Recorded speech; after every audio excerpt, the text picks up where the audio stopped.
గతంలో రాయలసీమ విషయంలో ఎన్నోసార్లు టీజీ వెంకటేష్ గారు రాయలసీమ వేదిక మీద పోరాటం చేసినారు. అందులో భాగంగా మేము కూడా పాల్గొనడం జరిగింది. దీన్ని మళ్ళీ టీజీ వెంకటేష్ దగ్గర ఈ రాయలసీమ విషయంలో ఒక ఉద్యమం మళ్ళా తీసుకురావాలని చెప్పి నేను మనవి చేసుకుంటున్నా. ఎందుకంటే మనకు గత్యంతం లేదు. మనం ఉద్యమం చేయకపోతే మనకి రాదు. గతంలో పెద్ద ఎత్తున ఉద్యమం చేసినాము, అయినా అనుకున్నంత నిధులు ఇక్కడ రాలేదు. కనుక ఈసారి మేము ప్రతి సంవత్సరం 10,000 కోట్లు కేటాయించాలని చెప్పి ఈ సందర్భంగా నేను డిమాండ్ చేస్తున్నాను. రేపు టీవీ వెంకటేష్ గారు వినిపించారు కదా చాలాసార్లు. అధికార పార్టీలో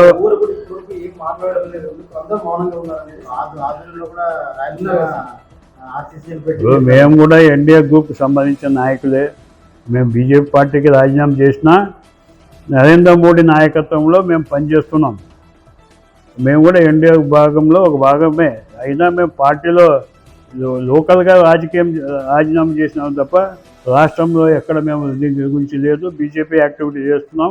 ఈ విషయంలో నరేంద్ర మోడీ కూడా మేము ఒక లెటర్ రాసి పంపిస్తాం, రాయలసీమని ఆదుకోవాలని చెప్పి. అలాగే ముఖ్యమంత్రి కూడా ఇవన్నీ ప్రాబ్లమ్స్ని రాసి ముఖ్యమంత్రి గారు కూడా పంపిస్తాను. రాబోయే రోజుల్లో రాయలసీమ మీద అభిమానం ఉండే నాయకులందరినీ ఒక వేదిక మీద తీసుకొచ్చేదానికి ఏర్పాటు చేస్తామని చెప్పి ఈ సందర్భంగా మనవి చేసుకుంటున్నాం. సంవత్సరం అయింది ప్రభుత్వం వచ్చి. గతంలో జగన్ ప్రభుత్వంలో కూడా ఎవరు వాయిస్ వినిపిలే. ఇప్పుడు ఎన్డీఏ గవర్నమెంట్లో చెవులు ఉండే ప్రభుత్వం వచ్చింది, వింటున్నది, ఏదైనా చెప్తే వినే ప్రభుత్వం వచ్చింది. కనుక దీన్ని సంవత్సరంలోకి చూశారు. ఇప్పుడు రాబోయే రోజుల్లో తప్పకుండా రాయలసీమకి ఉద్యమం వస్తుంది. రాయలసీమకు నాయకులు కూడా చాలామంది బయలుదేరుతున్నారు. ఇప్పుడు కూడా ఆయన కోయిలకుంట్ల ఆయన యుద్ధం ఇప్పుడుగా ఆయన ప్రకటించాడు. నందికోటకులో మీటింగ్ పెట్టినాడు, మమ్మల్ని కూడా రమ్మన్నారు. సో ఇలాంటివి ఉంటాయి. మనము బయటకు వస్తే నాయకులు బయటకు వస్తారు. మనమే రాకుండా పేపర్ వర్క్ మీద ఉంటే మాత్రం రాయలసీమకు అభివృద్ధి కాదు. ప్రజల్లో పోవాలా, ప్రజల్లో పోయి దీని విషయం చెప్పుకోవాలని చెప్పి నా మనవి. ఈరోజు ఈ రాష్ట్రంలో ఎన్డీఏ ప్రభుత్వం వచ్చిన తర్వాత చంద్రబాబు గారి నాయకత్వంలో ఒక విజన్ ఏర్పాటు చేసుకొని ముందుకు సాగుతున్నారు. ఈరోజు కేవలం ఈ రాష్ట్రంలో అమరావతి, పోలవరం ప్రాజెక్టుల పైన శ్రద్ధ ఎక్కువ చూపిస్తున్నారు. అయినా మేము దానికి వ్యతిరేకం కాదు. అందులో భాగంగా రాయలసీమ ప్రాంతంలో కూడా చాలా వెనుకబడి ప్రాంతం ఇది. ఇక్కడ ఇరిగేషన్కు ఫెసిలిటీస్ ఉంటే కూడా వ్యవసాయ రంగానికి సంబంధించిన ఎన్నో వ్యవసాయం ఉన్నాయి. అలాంటివి వ్యవసాయ రంగానికి సంబంధించినలో కూడా విజన్ చంద్రబాబు గారు పెట్టి రాయలసీమకు తీరని అన్యాయం చేస్తున్నారు. ఈరోజు కూడా ఒక ప్రాజెక్టు కూడా రాలేదు. గతంలో ఇదే చంద్రబాబు గారు పెద్దలు సూర్యప్రకాష్ రెడ్డి గారు తెలుగుదేశంలో చేరేటప్పుడు గుండ్రేవ ప్రాజెక్టు, వేదావతి ప్రాజెక్టుకి జీవో ఇవ్వడం జరిగింది. జీవో ఇచ్చిన తర్వాత ఆయన తెలుగుదేశం పార్టీలో రావడం జరిగింది. తర్వాత అనుకోకుండా వైఎస్ఆర్ ప్రభుత్వం రావడం జరిగింది. వైఎస్ఆర్ ప్రభుత్వం వచ్చిన తక్షణమే ఈ 2 జీవోల్ని రద్దు చేయడం జరిగింది.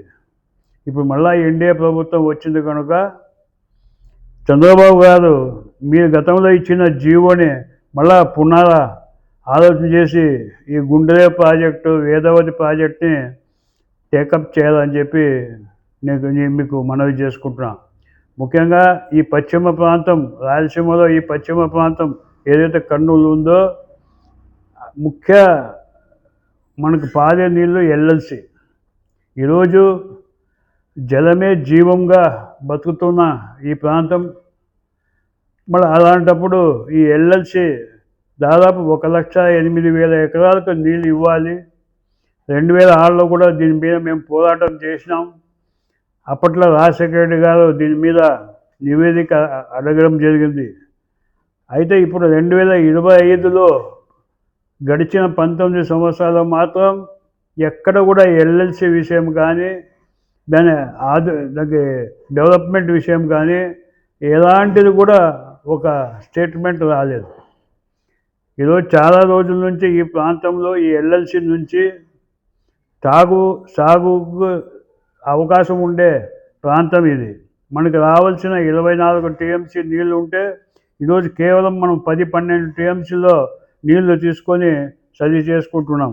1,08,000 ఎకరాలు ఎక్కడైతే సాగు నోటిఫికేషన్ ఉందో ఈరోజు కేవలం 40,000 ఎకరాలకు మాత్రమే నీళ్లు పారిస్తున్నాం. మిగతా భూమి విషయంలో చంద్రబాబు గారు ఆలోచన చేసి దీనికి ఆధునికమైన సిస్టంలో తీసుకురావాలా, అలాగే ఎక్కడెక్కడ అవసరం ఉందో బ్యాలెన్సింగ్ రిజర్వాయర్లు కూడా ఏర్పాటు చేయాలా, దీనికి ప్రత్యేకంగా నిధులకు ఏర్పాటు చేసి 3 సంవత్సరాల లోపల దీన్ని కంప్లీట్ చేయాలని చెప్పి నేను తుంగభద్ర ఇంతకుమునుపు పరిరక్షణ కమిటీగా కన్వీనర్గా ఉంటే ఇప్పుడు మళ్ళీ డిమాండ్ చేస్తున్నా చంద్రబాబు గారికి, ఈ ప్రాంతానికి అభివృద్ధి చేయడానికి ఇది ఒక్కటే మార్గం తప్ప వేరే లేదు. తాగేదానికి కూడా ఈరోజు కర్నూలు మున్సిపాలిటీ కానీ, ఆదోని మున్సిపాలిటీ కానీ, ఎమ్నూరు మున్సిపాలిటీ కానీ, అలాగే 294 గ్రామాలకు తాగునీటి సరఫరా చేసే ఈ యొక్క ప్రాజెక్టుని అంత నిర్వేగం చేయడం మంచిది కాదు. గతంలో పరిపాలన మీరు మంచి అనుభవమైన నాయకులు కనుక ఇది తప్పకుండా మీరు చేయాలని చెప్పి ఈ సందర్భంగా నేను డిమాండ్ చేస్తున్నా. మీరు కేవలం ఒక అమరావతి పోలారము అని చెప్పుకుంటూ పోయి గతంలో కూడా మీరు అమరావతి పోలారం అని చెప్పి మీరు ఎన్నికలు ఓడిపోవడం జరిగింది. మీకు అప్పుడు 23 సీట్లు రావడం జరిగింది. అన్ని ప్రాంతాలకి సమానంగా ఉండాలి, అన్ని ప్రాంతాలకి అభివృద్ధి జరగాలి, అన్ని ప్రాంతాల్లో కూడా ఈ రకంగా అభివృద్ధి జరగాలి తప్ప ఇది కేవలం అక్కడ ప్రాంతమే మేము అభివృద్ధి చేస్తాం, ఈ ప్రాంతం ఊకే స్టేట్మెంట్లు తప్ప ఒక్కటి ప్రాజెక్టు కూడా తీసుకురావడానికి వీల్లేదు. ఈరోజు వేదావతి ఉంది లిఫ్ట్ ఇరిగేషన్, అది చేస్తే ఆలూరు ప్రాంతం ఎంతో వెనుకబడిన ప్రాంతం, అది కూడా అభివృద్ధి చేయడానికి అవకాశం ఉంది. అలాగే గుండ్రేవు ప్రాజెక్టు చేయడం వలన అటు తెలంగాణ ఇటు ఆంధ్రాకి మనకి అవకాశం ఉంది. ఎప్పుడైతే వరదలు వచ్చినప్పుడు సర్ప్లస్ వాటరు శ్రీశైలంకు పోయి సముద్రంలో కలుస్తున్నది, అలాంటిది కాకుండా 20 టీఎంసీలు గుండ్రేవు ప్రాజెక్టుని మీరు చేపట్టాలని చెప్పి ఇది కూడా 3 సంవత్సరాల లోపల వేదావతి గుండ్రేవు ప్రాజెక్టు కూడా మీరు గతంలో జీవో ఇచ్చినారు.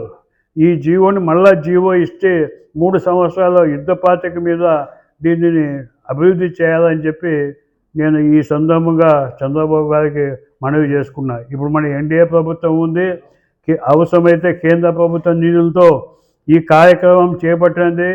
చంద్రబాబు మీ మాట అంటే నరేంద్ర మోడీ గారు కూడా వింటారు కనుక రాయలసీమ ప్రాంతానికి అన్యాయం చేయొద్దు, రాయలసీమ ప్రాంతాన్ని అభివృద్ధి చేయాలని చెప్పి ఈ సందర్భంగా మనవి చేసుకుంటాం.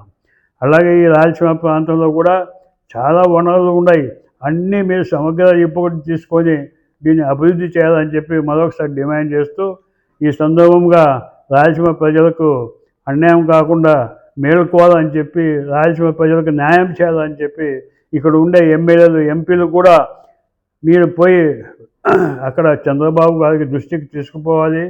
ఎందుకంటే ఇక్కడ కేవలం గెలిచిన కూర్చున్నారనే కాదు, గెలిచిన ఎమ్మెల్యేలు కానీ ఎంపీలు కానీ అందరూ పోయి రాయలసీమ ప్రాంత అభివృద్ధికి చంద్రబాబుకు మీరు తోడ్పడి సలహాలు ఇచ్చి వెంటనే నిధులు కేటాయించి అభివృద్ధి చేయాలని చెప్పి డిమాండ్ చేస్తున్నా.